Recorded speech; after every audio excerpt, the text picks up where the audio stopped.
Today we're digging into sources describing, well, a major shakeup in the white-collar world thanks to AI. Our goal here is to really get under the hood of this dual-track labor market that seems to be emerging. It's hitting entry-level roles hard while massively rewarding some very specific skills. That dual track idea is crucial. It's not like a simple recession or boom affecting everyone. You've got one part of the workforce accelerating, really taking off, and then another part, mainly those just starting their careers, they're hitting a wall. It's a really rapid value shift happening right now. Okay, let's focus on that first track, the crisis part, Yeah. the vanishing first job.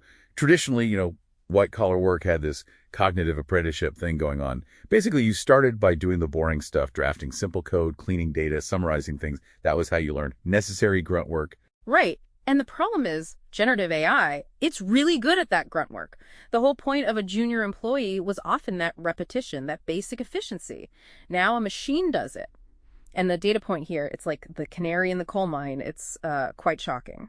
Since late 2022, employment for software developers aged 22 to 25, it's down almost 20%. 20%. Wow.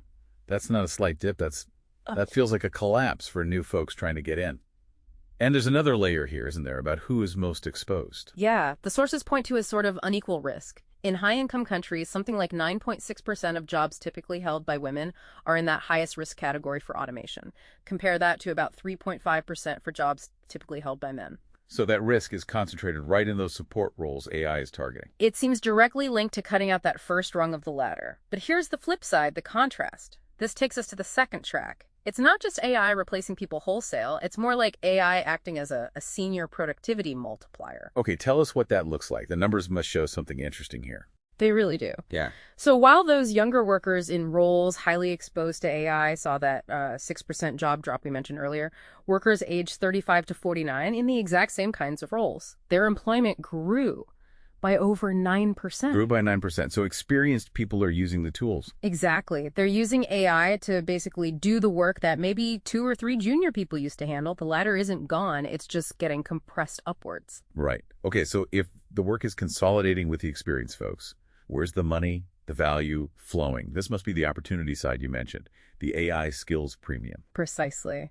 And the headline number from the sources is pretty staggering. A 56% salary premium. That's what companies are paying for workers who can actually use AI effectively. 56%, that's huge. It's explosive. It was only around 25% just a year ago, so it's more than doubled.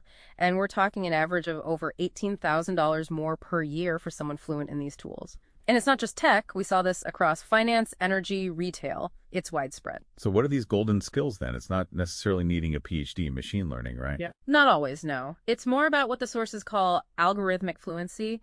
Basically knowing how to work with these AI models effectively. Prompt engineering is the clearest example. Base salaries there, $123,000 to $136,000. And crucially, the market values hands-on practical ability. That gets you a 19-23% bump, way more than just having a formal certificate on paper. Okay, so it sounds like the key to success now is developing this hybrid intelligence. Hybrid intelligence, yeah. Or HI. It's that sweet spot, combining AI's power for execution with human judgment, creativity, critical thinking, things AI can't easily replicate. The human role shifts. It's less about doing the repetitive task, more about steering the AI, overseeing the complex stuff. And you need to learn this fast, I take it. Extremely fast. The sources say skills needed in these AI-heavy jobs change 66% faster than in other roles. So continuous learning, being adaptable, that's basically the new job security you have to keep up. It really paints a picture of AI as an inequality accelerator. I think that's the core takeaway for you listening. It's not just if AI impacts jobs, but how.